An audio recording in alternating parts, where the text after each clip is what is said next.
성경은 사무엘상 18장 5절부터 10절입니다.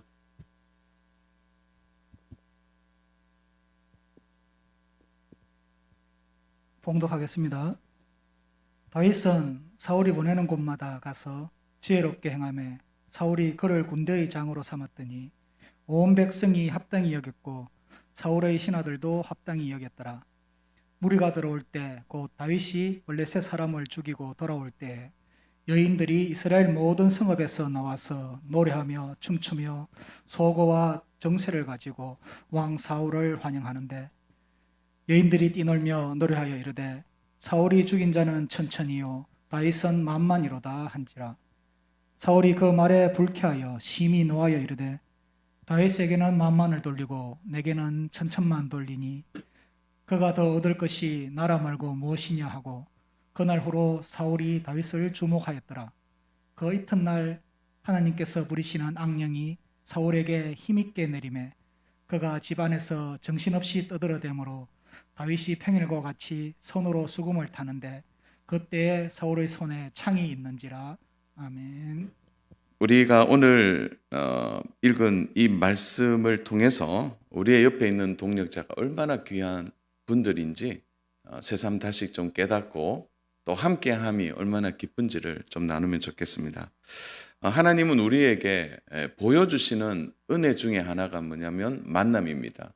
그래서 우리가 특별히 그 만남의 은혜를 위하여 기도하는 이유도 사실은 여기에 있는 것이죠. 그래서 좋은 만남, 복된 만남, 은혜로운 만남. 이 만남은 하나님이 이 땅을 살아가는 우리들에게 주신 선물과도 같은 것이죠. 그래서 가장 귀한 만남이 가족 안의 만남이고 또 함께 신앙생활 할 수 있도록 좋은 교회와의 만남이 있고 또 교회 안에 함께 동력할 수 있는 동력자와의 만남이 함께 있는 것입니다. 그래서 지금 옆에 있는 이분들이 다 동력자입니다. 우리 옆에 있는 분들에게 나의 가장 좋은 동력자입니다. 그렇게 한번 서로 고백하면 좋겠습니다. 한번 고백해 보세요. 나의 가장 귀한 동력자입니다. 우리 한 가지만 성경 안에 찾아본다면 바울을 청거했던 바나바의 귀한 동력이죠. 참 바나바는 귀감이 되는 사람입니다. 바나바에 대해서 할 말이 정말 많은데요. 바나바는 한마디로 얘기하면 바로 바울을 세우고 그는 바울의 뒤에 서서 바울을 신실하게 돕는 동력자가 되죠. 주체가 바뀐 거죠. 그래서 성경을 사도행전을 자세히 읽어보면 바나바와 바울이 이렇게 되다가 여러분 점점 지나면 바울과 바나바라고 소개되는 거예요. 그런 의미에서 보면 바나바는 바울을 아주 세워준 귀한 동력자이고 바울도 바나바가 그의 동력자가 되지 않았다면 그는 예루살렘 사도들에게 청거될 수 없었을 것입니다. 참 그런 의미로 보면 귀한 만남이 동력이 되고 동력이 선한 열매로까지 나타난 모양을 우리가 보게 되죠. 자, 그러면 오늘 그런 관점에서 오늘은 좀 사울 왕의 관점에서 오늘 좀 말씀을 좀 들여다보려고 합니다. 자, 사울 왕에게 있어서의 다윗과의 만남은 어떻습니까? 다윗은 사울 왕의 가장 확실한 동력자라고 말할 수 있습니다. 왜냐하면 사울 왕의 왕권이 흔들릴 수 있는 최정점에서 태성처럼 등장한 다윗이 사울 왕을 구해줬기 때문이죠. 그것이 우리가 잘 아는 바로 블레셋 골리앗과의 싸움이었습니다. 자, 이 블레셋과의 전쟁에서 다윗의 등장은 사울 왕에게서는 천군 만마를 얻는 것 이상으로 바로 이 사울 왕의 왕권을 유지시켜준 중요한 사건이죠. 그런 의미에서 사울 왕이 생각할 때는 하나님의 선물과도 같은 것이 다윗이었습니다. 다윗의 등장은 사울 왕에게 있어서는 너무나 어떤 의미에서는 가장 큰 복이다 이렇게 말할 수 있는 것이죠. 사실 하나님은 이미 오늘 우리 오전의 말씀 1부, 2부 때 나눴지 않습니까? 이제 16장부터 다윗이 등장하게 되고 하나님은 왕권을 다윗에게 옮기는 이미 다윗을 기름 부어서 다윗을 세우는 일을 합니다. 그러나 여전히 사울은 왕이었죠. 그런 관점에서 다윗의 등장은 사울 왕에게는 한 번 더 어떤 의미에서는 하나님을 생각할 수 있고 자신을 돌이킬 수 있는 기회가 주어진 것이다. 이렇게도 볼 수 있는 것입니다. 왜냐하면 다윗이 가는 곳마다 하나님의 은혜가 임했기 때문이죠. 그러니까 옆에서 하나님의 은혜를 사울이 보면서 뭘 느낄 수 있을까요? 야, 다윗이 하나님의 은혜 안에 있네. 그것을 느끼면 사울의 마음도 움직여지지 않을까요?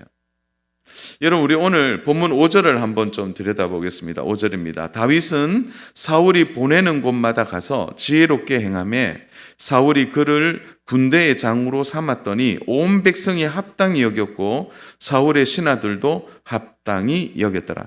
자, 여기서 나오는 지혜롭게 행하며라는 이 단어가 히브리어에서는 샤칼이라는 단어입니다. 이건 뭐냐면 형통하다라는 뜻이 있고요. 또 하나의 중요한 뜻은 하나님이 함께 하시는 형통이라는 뜻이 있어요. 그러니까 주어가 있어요. 주어가. 그러니까 그냥 우리가 말하는 형통하다라는 의미가 아니라 그 앞에는 하나님이 함께 하시는 형통이에요. 사랑하는 여러분, 우리가 이 땅 살면서 그냥 형통한 거는 참 은혜죠. 뭐 형통하다는 거 좋은데 진짜 은혜는요, 하나님이 함께 하시는 형통이에요. 그냥 뭐 우리가 살다 보면 잘 될 일이 있고 또 좋은 일이 있고 그건 그냥 이 땅을 살아가면서 오는 그냥 행운과도 같은 거죠. 그러나 하나님이 주시는 형통은 완전히 다른 복입니다. 완전히 다른 복이에요. 여러분, 이 복은 요셉이 받았잖아요. 감옥에 있는데도 형통했어요. 노예인데도 형통했어요. 그가 가는 곳마다 그의 지위는 노예였고 죄수였음에도 불구하고 모든 사람이 볼 때 뭐예요? 하나님이 함께 하시는구나라는 것을 아는 형통. 여러분, 이 복이 진짜 복입니다. 여러분, 이 형통은 세상에서 그저 잘 되고 성공하는 그런 게 아니에요. 위치가 어떤 자리에 있든지 그냥 하나님 부어주시는 형통이죠. 이야, 이 형통이 진짜 형통이라는 거죠. 자, 오늘 여기서 등장하는 지혜롭게 행하며 이 말이 바로 이 형통이라는 거죠. 하나님이 함께 하시는 형통입니다. 형통. 여러분, 이 형통을 사울 왕이 보고 있는 거죠. 아마 사울 왕은 사모했을 거예요. 그가 하나님으로부터 버림을 받고 난 이후에 끊임없이 찾아오는 번뇌가 뭡니까? 하나님이 나와 함께 해주시면 좋겠는데. 그런데 가장 가까이 있는 다윗이 그 형통을 누리고 있는 거예요. 여러분, 이러면 마음이 동하게 되지 않아요? 자, 다윗이 가는 곳마다 진짜 하나님이 주신 형통이 나타나는 거예요. 그래, 뭐 작은 전쟁은 뭐 이기는 것은 뭐 기본이고, 그는 임무마다 멋지게 성공하고 돌아오는 것입니다. 여러분, 백성들이나 사울의 신하들도 다윗을 인정합니다. 자, 하루아침에 여러분 무명이 어떤 사람이 됩니까? 군대의 장이 됩니다. 여러분, 여기서 군대의 장이 된다는 말을 우리가 그냥 군대의 장군이 되었다 그런 의미가 아니고요. 여기서 말하는 의미의 장은 백부장의 역할이다. 그러니까 초급 장교이다. 이렇게 볼 수 있어요. 왜냐하면 여러분 13절 눈으로 한번 좀 읽어 내려가 보세요. 13절. 여러분 13절을 보시면 사울이 그를 어떻게 합니까? 천부장으로 삼아요. 천부장으로. 그러니까 그 전에 군대의 장으로 삼았다는 것은 천부장 밑에 백부장이기 때문에 아마도 50부장이나 100부장의 지위를 사울이 준 것이라고 우리는 추측할 수 있어요. 그러니까 군대의 장은 뭐 갑자기 군대의 장군이 되고 어떤 장관이 되는 의미가 아니라 작은 부대를 통솔할 수 있는 장으로 삼은 것에 대하여 온 백성과 신하들이 좋게 여겼다는 것으로 해석할 수 있습니다. 자, 어찌되었든 간에 그가 여러분 하루아침에 장교가 됩니다. 장교가. 여러분 장교가 되었다는 거죠. 자, 그런 의미에서 보면 사울 왕의 입장에서는 얼마나 멋진 카드를 갖고 있습니까? 보내면 성공해요. 보내면 전쟁에서 이깁니다. 여러분, 이런 카드를 갖고 있는 왕은 행복하지 않겠습니까? 아무리 어려워도 이 사람만 보내면 되는 거죠. 여러분, 이런 사람이 있다는 것은 축복입니다. 우리가 주의 깊게 봐야 할 것은 다윗이 자신의 능력과 자신의 지혜로 이렇게 된 것이 아니라 하나님이 함께 하시는 사칼의 은혜가 있는 거예요. 그러니까 하나님이 함께 하니까 형통한 복을 받아 누리는 것입니다. 여러분, 이런 사람이 우리 주변에 있으면 우리도 함께 영향을 받게 돼요. 이런 거죠. 기도가 참 은혜롭게 기도하는 사람 옆에 있으면 나도 뭐 하고 싶습니까? 기도하고 싶은 거죠. 또 말씀을 늘 가까이 하는 사람이 옆에 있으면 도전을 받잖아요. 나도 말씀 좀 읽어야 되겠다. 나도 말씀 읽으면 저렇게 되겠구나라는 것을 보는 거죠. 여러분, 사울 왕에 있어서 가장 큰 약점은 뭡니까? 그에게 하나님이 떠났다는 거죠. 이미 하나님이 이스라엘을 다윗에게 맡기기를 작정하시고, 여러분 16장에 보면 사무엘이 다윗에게 기름을 부었습니다. 그러니까 어쩌면 사울 왕에게 가장 큰 번뇌와 고민과 약점은 뭐냐? 하나님이 나와 함께 하는 것을 그는 다시 경험하고 싶은 그런 마음이 있지 않을까요? 다윗이 지금 옆에 있는데. 그래서 가까이 하나님께 갈 수만 있다면 가까이 갈 수 있는 기회다, 이렇게 볼 수 있는 거죠. 영적인 영향력을 다윗을 통해 받을 수 있는 것입니다. 사랑 여러분, 우리와 함께 신앙생활하는 분들 가운데, 가깝게 지내는 분들 가운데 나보다 더 영적으로 성숙한 분들이 있습니까? 그런 분들이 여러분 옆에 있습니까? 자, 부부 사이에도 마찬가지죠. 내가 본받을 만한 남편, 본받을 만한 아내, 하나님의 임재가 있고 말 한마디라도 참 은혜가 되고 옆에 있으면 위로가 되는, 여러분 그런 분이 옆에 있다면 그건 정말 복입니다. 그런 분은 하나님이 나에게 붙여주신 선물이에요. 동력자이죠. 그러면서 우리는 자연스럽게 그러한 영적으로 나보다 뛰어나고 나보다 앞선 분이 있으면 배우고 영적으로 영향력을 받게 되는 것이죠. 아마도 이 가운데 그런 동력자가 있을 겁니다.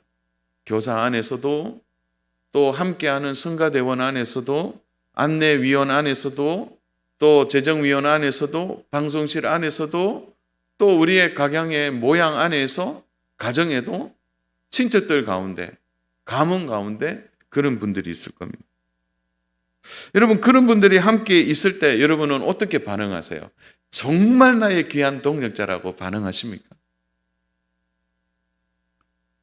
아니면 반대로 여러분 좀 그런 분들 때문에 불편한 마음을 갖고 있지는 않습니까? 여러분, 교회 안에서 이렇게 함께 교회 생활을 하다 보면, 저도 이제 초등학교 6학년 때부터 이제 교회 생활을 하고 이제 목회를 시간을 지나온 시간들을 보니까 벌써 목회가 28년이 넘어가는, 사역자로서 벌써 30년이 이제 넘어가네요. 그런 생활 속에서 그런 좋은 영향력 있는 분들을 만날 때 참 양갈래 길에 선 분들을 참 많이 봤습니다. 너무 좋은 영향을 줌에도 불구하고 그걸 거부하거나 아니면 시기하고 미워하는 분들을 참 많이 봤습니다. 때로는 함께 기도하고 그 기도를 통하여 선한 영향력을 받아야 되는데 기도하면 오히려 방해하고, 함께 은혜 생활하고 봉사하려고 하면 시기에서 그 봉사를 가로채려고 하는 분들을 참 왕왕 이렇게 보게 됩니다. 성도 여러분, 어떠세요? 여러분들 옆에 나에게 더 영적으로 영향력 있고 좀 영적으로 더 성숙하여서 그 안에 하나님의 임재가 있고 샤칼, 그러니까 하나님이 형통한 삶을 보여주는 그런 분들을 향하여 여러분들은 나의 귀한 동력자이다 이렇게 말할 수 있습니까? 여러분 제일 안 되는 게요 부부관계. 좀 아내가 더 영적으로 성장하고 성숙해 있으면 참 귀한 아내다 이렇게 생각해야 되는데 여러분 남자의 좀 자존심이 좀 있는 것 같아요. 그래서 기도 많이 하는 아내가 있으면 참 기도 많이 해서 여보 나도 같이 기도하고 싶고 여보 나도 같이 좀 나를 위해 기도해 달라 이렇게 해야 되는데 기도하면 뭐가 되나? 이렇게 말하기도 하고 때로는 기도하면서 기도도 좋지만 뭐 다른 변명을 하기도 하는 것을 우리는 현실 안에서 보게 되는 거죠. 사랑하는 여러분, 오늘 우리가 함께 좀 말씀을 나누면서 이런 분들, 이런 가족이 있고 이런 아내와 남편이 있고 이런 옆에 집사님이 계시고 동력자 있고 우리 전도회 안에서도 그런 분이 있다고 생각할 때 귀하게 여기는 마음이 여러분의 마음에 가득하기를 축복합니다. 먼저 그런 마음이 중요한 것 같아요. 사랑하는 여러분, 참 동력자를 지금 사울 왕은 전혀 다른 모습으로 보고 있죠. 좀 제가 이런 표현을 한번 지어봤어요. 사울 왕에게 다윗은 동력자가 되어야 되는데 뭐가 됩니까? 반역자가 됩니다. 반대자가 되어버린 거죠. 그러니까 동력과 반대자는 한 끝인 것 같아요. 자, 오늘 우리는 여기에서 아버지와 아들이 이렇게 다른 모습을 보게 됩니다. 그것은 바로 사울 왕의 아들인 요나단은 다윗을 다르게 봤다는 거죠. 극과 극의 모습을 동시에 볼 수 있는 것입니다. 사실 다윗의 등장은 가장 불편하게 여겨야 될 사람이 누구냐면 사실 요나단이죠. 왜 그렇습니까? 요나단은 사울 왕을 이어서 왕권을 받을 아들이었기 때문이에요. 그러나 다윗의 갑작스러운 등장은 가장 요나단에게는 불편한 사람이라고 말할 수 있죠. 왜냐하면 왕권이 넘어가기 때문이죠. 인간적으로 보면 요나단이 가장 경계해야 됩니다. 그런데 여러분 요나단을 보세요. 요나단은 오히려 다윗을 가장 많이 사랑했습니다. 요나단은 분명하게 다윗에게 함께 하시는 하나님을 요나단은 보고 있는 것입니다. 그것으로 요나단의 마음이 기뻐 있는 것입니다. 여러분 1절 한번 보겠습니다. 1절 우리 1절 우리 같이 한번 읽겠습니다. 다윗이 사울에게 말하기를 마침에 요나단의 마음이 다윗의 마음과 하나가 되어 요나단이 그를 자기 생명같이 사랑하니라. 여러분 어떻게 보면 요나단은 경계해야 되고 미워해야 될 대상이 다윗입니다. 여러분 왕권을 내려놓는다는 게 쉬운 게 아닙니다. 그것을 다윗에게 준다? 쉽겠습니까? 여러분 자기 생명같이 사랑했다라는 단어는 이것은 잘못 해석하면 남자가 남자를 사랑하는 것 그게 아니고 여기서 말하는 것은 우정의 관계를 이야기하는 거죠. 이런 우정의 핵심은 요나단이 하나님을 사랑하는 그 바탕에서 나오고 있는 거죠. 여러분 그래서 이 본문을 해석하면 이렇게 되는 거예요. 하나님의 눈으로 다윗을 사랑했다는 거예요. 하나님의 눈으로 다윗을 사랑한 것입니다.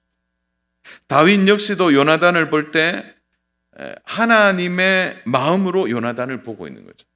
자기를 괴롭히고 힘들게 하고 자기의 생명을 노리는 아버지의 아들이다.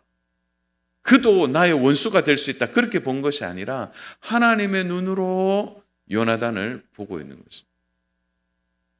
사랑하는 여러분, 우리의 삶의 안에 동력자를 만나고 동력자를 귀하게 여길 수 있는 마음의 눈은 여기에서 나오는 거죠.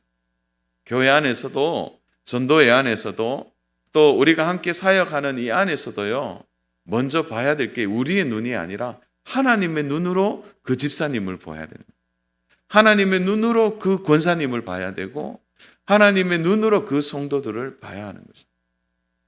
여러분 이 하나님의 눈이 열려야 사랑할 수 있게 되는 거예요. 그런데 하나님의 눈이 없으니까 나의 눈으로 정죄하고 판단하고 나의 눈으로 그 사람의 가치를 내가 결정해버리는 그런 일들이 교회 안에 많이 있습니다. 저는 제일 속상한 것 중에 하나가 이 부분인 것 같아요. 하나님이 다 교회 안에 동력자로 붙여주셨는데, 하나님이 붙여주실 때는 다 동력자로 붙여주셨는데, 시간이 지나니까 그 안에 반대자가 있고, 동력자가 되지 않고 그 안에 바로 반대자가 되어버린 많은 사람들을 보게 되는 거죠. 그래서 나는 저 사람하고 안 맞아. 나는 아무리 저 사람하고 좀 함께 하려고 해도 이게 도무지 맞지 않아.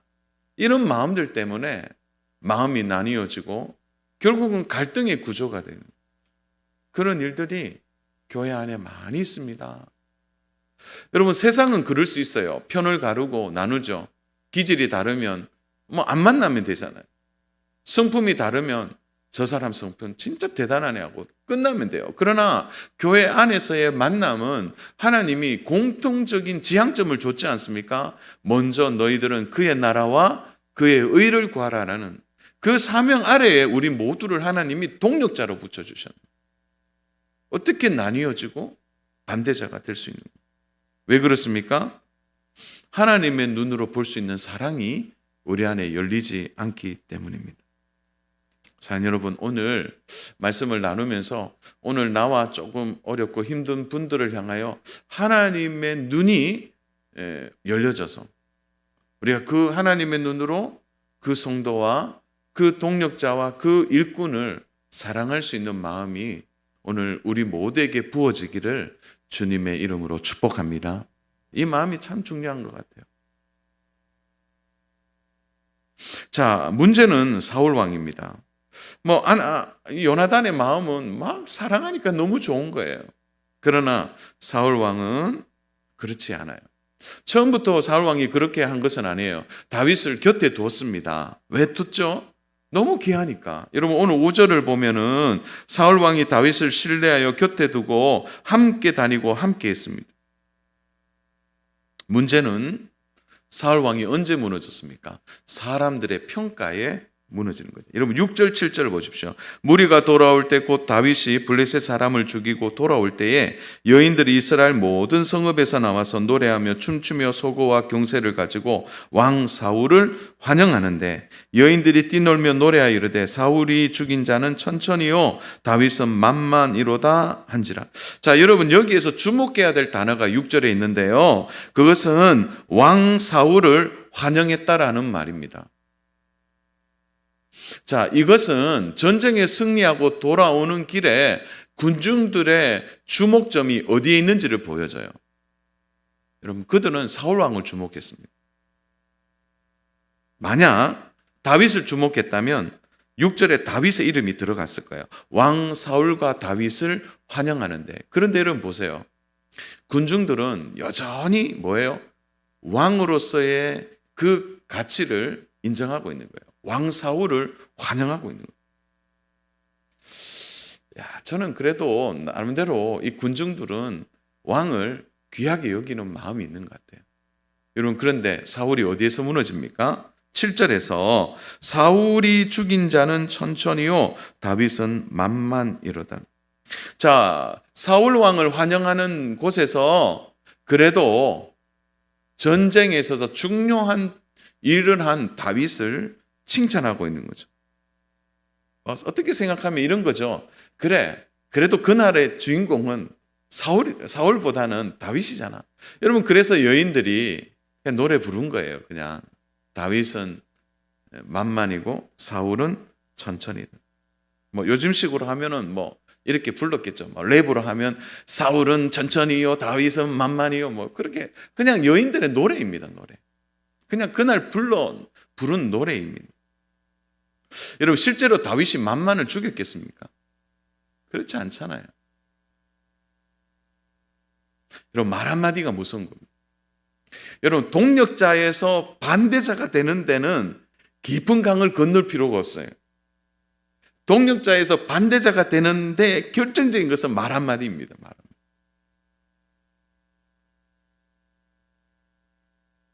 여러분, 이 말 한마디에 사울 왕의 기가 너무나 크게 들린 거예요. 만만 천천 들린 거예요. 여러분 보세요. 사울이 어떻게 반응합니까? 8절입니다. 사울이 그 말에 불쾌하여 심히 노하여 이르되 다윗에게는 만만을 돌리고 내게는 천천만 돌리니 그가 더 얻을 것이 나라 말고 무엇이냐 하고. 여러분, 여인들이 그냥 노래했는데 사울은 어디까지 갔습니까? 나라를 빼앗기겠다 이렇게까지 가는 것입니다. 여러분, 교회 안에서나 공동체 안에서나 대부분의 갈등의 시작은 큰 것에서부터 시작하지 않습니다. 여러분, 큰 산을 태우는 데는요, 큰 불이 필요하잖아요. 그냥 작은 불 하나면 큰 산이 다 버립니다.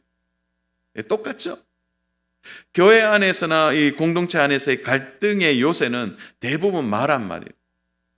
특별히 조심해야 될 거예요. 카더라 통신. 카더라. 그 집사님 그 카더라. 그 집사님이 그 말 하는 걸 내가 들었는 것 같기도 하고 안 들었는 것 같기도 하고 방송. 요 방송이 말 한마디가 번지는 거예요. 여러분, 이 말 한마디가 어디까지 갑니까? 나라까지 빼앗기겠다 이렇게 가는 것이죠. 인생의 불행도 마찬가지죠. 큰 것에 시작하잖아요. 큰 실수. 오히려 큰 실수는요, 보이기 때문에 사람들이 오히려 반응해주고 오히려 이것을 빨리 회복하려고 해요. 그러나 이런 말 한마디는 큰 일을 일으키는 것입니다. 제가 예전에 기독교 상담에서 이런 내용의 글을 좀 본 적이 있는데요.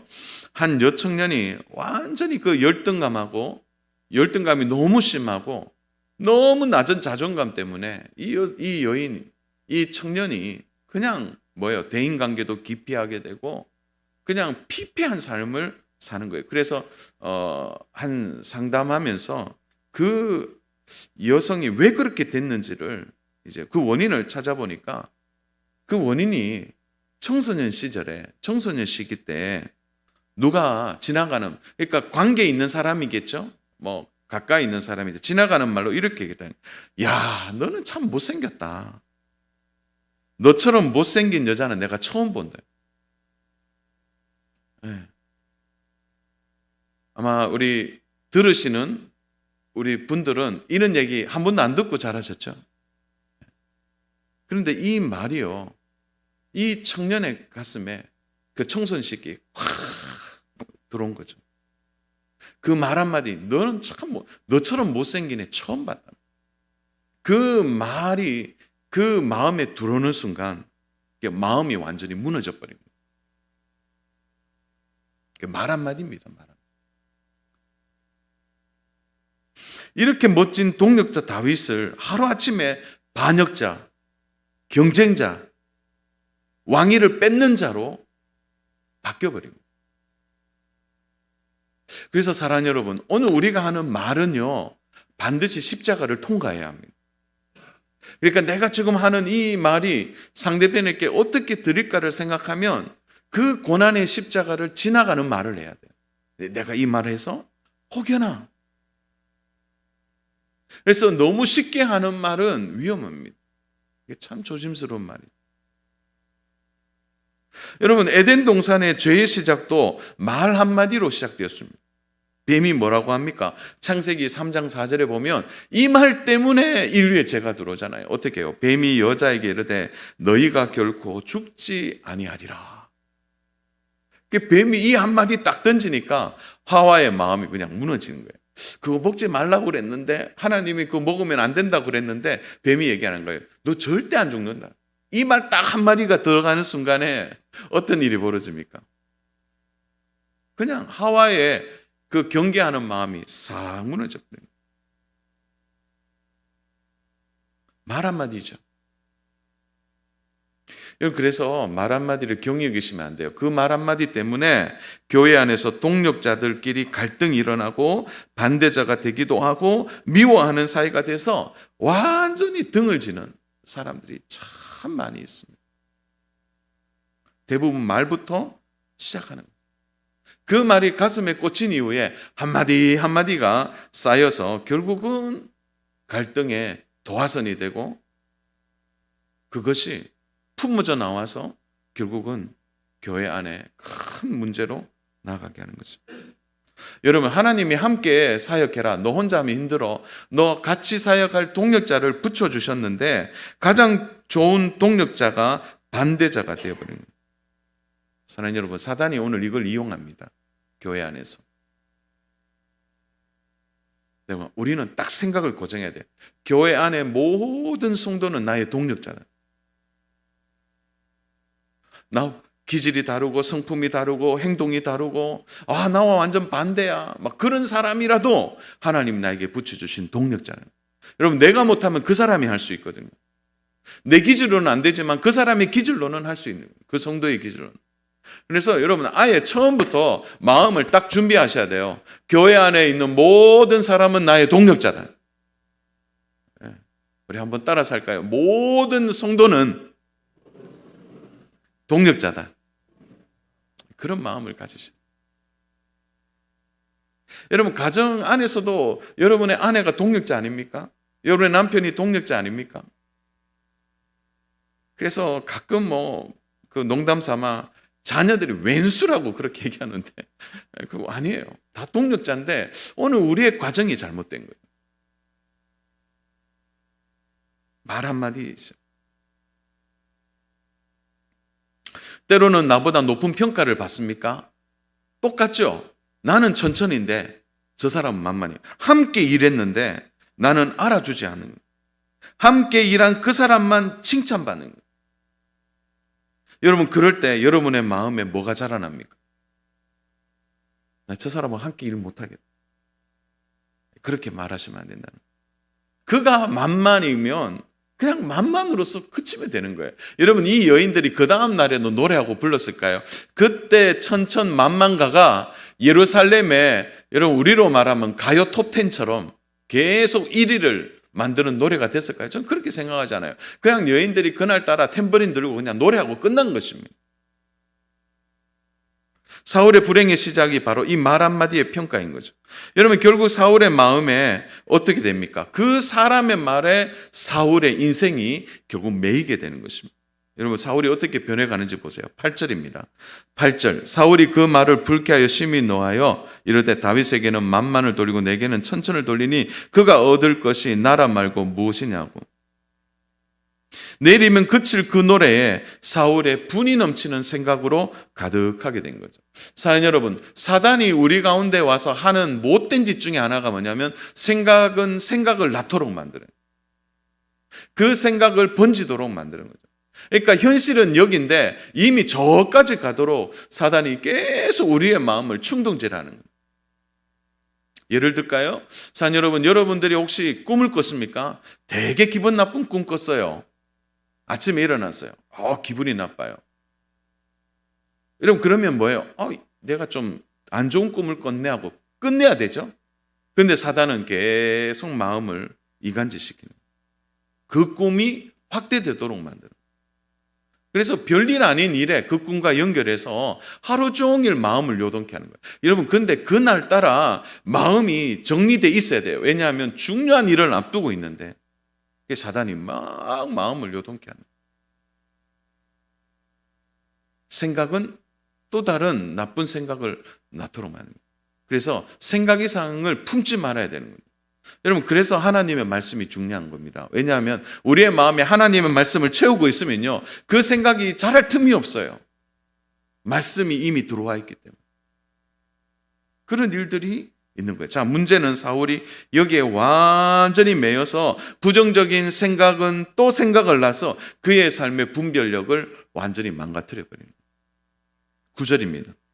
사울이 여기에 매이게 되죠. 9절. 그날 후로 사울이 다윗을 주목하였더라. 자, 주목이라는 단어는 히브리 원어에서는 쳐다보다라는 뜻도 있는데, 여러분, 이 단어 안에는 또 하나의 단어가 있어요. 매이다라는 단어도 함께 있습니다. 그러니까 사울이 다윗에게 매여버린 거예요.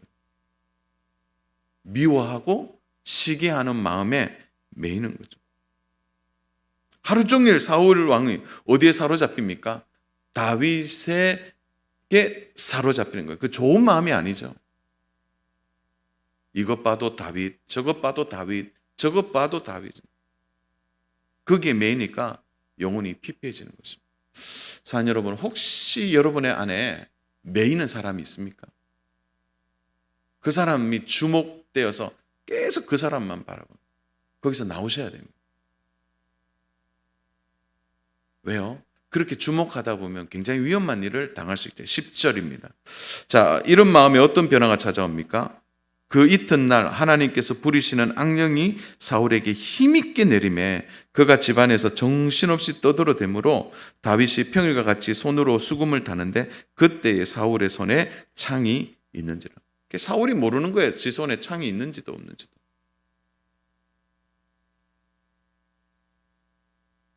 여러분, 이렇게 매이면요, 악한 것이 지배하게 됩니다. 마음 뺏기는 거예요. 대부분 교회 안에서의 어떤 공동체 안에서의 갈등을 들여다보면 이런 게 많아요. 사람에게 매여서 막 싸우잖아요. 이런 게 문제가 될 수 있습니다. 극도의 질투심, 분노, 불길이 사로잡힌 거예요. 혹여나 그런 분들 우리 교회는 없다고 생각하는데요.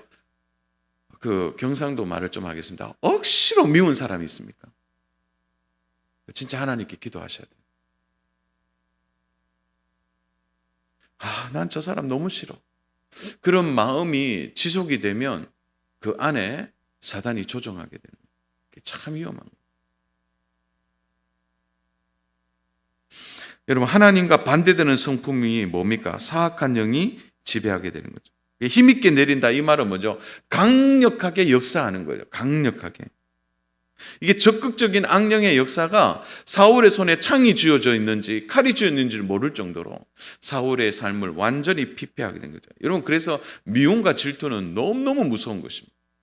그런 마음이 우리 마음에 틈타지 못하도록 우리의 마음을 언제나 하나님의 말씀으로 채워서 다른 것으로 넘어지지 않도록 해야 되는 것입니다. 그러므로 사랑하는 여러분, 우리가 해야 될 것은 하나님의 말씀을 통하여 하나님의 눈을 기르는 거죠. 동시에 하나님 안에서 사람을 인정하는 거죠. 여러분, 저 사람은 틀린 사람이 아니고 저 사람도 하나님이 만든 사람이에요. 저 성도도 하나님이 하나님의 창조의 은혜를 통해 하나님이 세운 사람이라는 거예요. 나와 기질이 다를 뿐이지 틀린 게 아니라는 거예요. 나와 성품이 좀 다를 뿐이지 그것은 틀린 성품이 아니라는 거예요. 그래서 하나님 안에서 그 사람을 인정하는 것이 너무너무 중요한 거예요.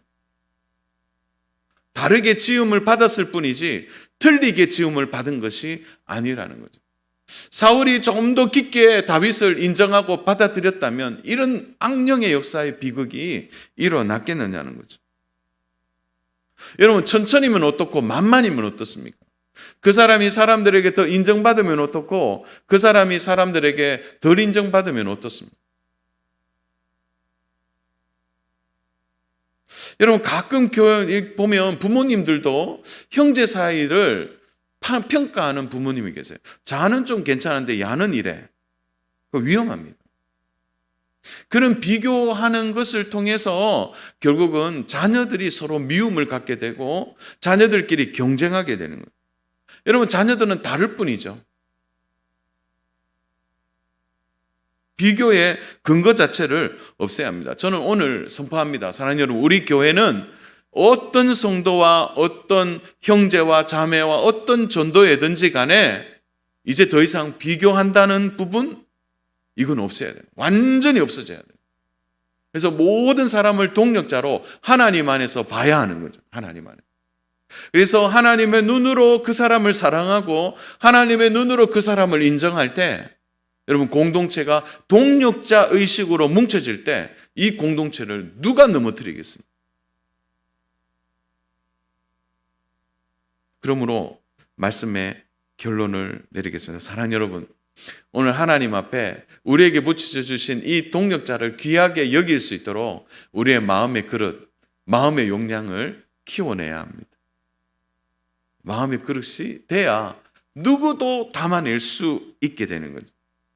사랑하는 여러분, 큰 교회, 작은 교회 우리가 가끔 그런 얘기를 하는데요. 저는 큰 교회든 작은 교회든 간에 가장 매력 있는 교회는 뭐냐? 그 교회의 마음의 그릇이 큰 교회예요. 교회는 작지만 마음의 그릇이 큰 교회가 진짜 큰 교회입니다. 아무리 건물이 크고 건물이 멋있어도요, 그 교회 마음의 그릇이 작으면 안 되는 거예요. 하나님이 이렇게 좋은 동력자들을 이렇게 많이 붙여주셨는데 오늘 우리에게 문제가 있지 않습니까? 그 동력자를 경쟁자로, 반대자로 본다면 하나님이 그를 통해 주시는 은혜를 내가 못 누리게 되는 이런 비극을 우리는 맞이해서는 안 되는 것입니다. 사랑하는 여러분, 작은 호수에 작은 돌멩이 하나만 던져도요, 파문이 얼마나 크게 일어나는지 모릅니다. 여러분, 작은 웅덩이에요. 돌 한번 던져보세요. 온통 사방에 물이 튀죠. 그러나 여러분, 큰 호수, 여러분 큰 바다에 돌을 던져도요, 그게 들어갔는지 안 들어갔는지 파문을 볼 수 없는 것처럼, 여러분 우리가 하나님의 사랑을 담고 하나님의 눈을 닮아서 우리의 마음의 그릇을 크게 하면 여러분 우리에게 어떤 파문이든 어떤 돌이 던져와도 우리는 요동하지 않게 되는 것입니다. 오늘 나의 주변에 있는 분들을 보십시오. 교회 안에서도 한 분 한 분이 어떻게 보이십니까? 하나님이 이 모든 사람을 다윗과 같이 나에게 붙여주신 동력자입니다. 그들을 귀하게 여기셔야 합니다. 여러분의 가정에 있는 자녀들, 또 있는 남편, 아내, 여러분의 기대치가 때로는 너무 높아서 여러분 때로는 실망하고 때로는 안타깝지만 하나님이 나에게 주신 최고의 동력자예요. 부부는 일터에서도 직장에서도 직원들 모두는 하나님 나에게 붙인 동력자라는 마음을 갖고 하나님이 그 눈을 열어주시면 여러분 얼마나 그 하나님의 눈으로 그 직장의 직원들, 동료들을 바라볼 때 얼마나 기쁘고 감사하겠습니까? 그러므로 사랑하는 여러분, 오늘 여기에 계신 모든 성도님들, 영상으로 예배하는 우리 믿음의 가족들 모두가 품는 그릇이 되기를 주님의 이름으로 축복합니다. 그릇이 크게 품어서 모든 동력자들이 나와 손잡고 함께 주의 일을 구할 수 있도록 품는 그릇이 되도록 함께 구하고 하나님의 은혜 안에 동력자로 함께 섬기고 살아가는 저와 우리 귀한 우리 성도 여러분, 또 우리 모든 남전도의 회원분들 되시기를 주님의 이름으로 축원합니다.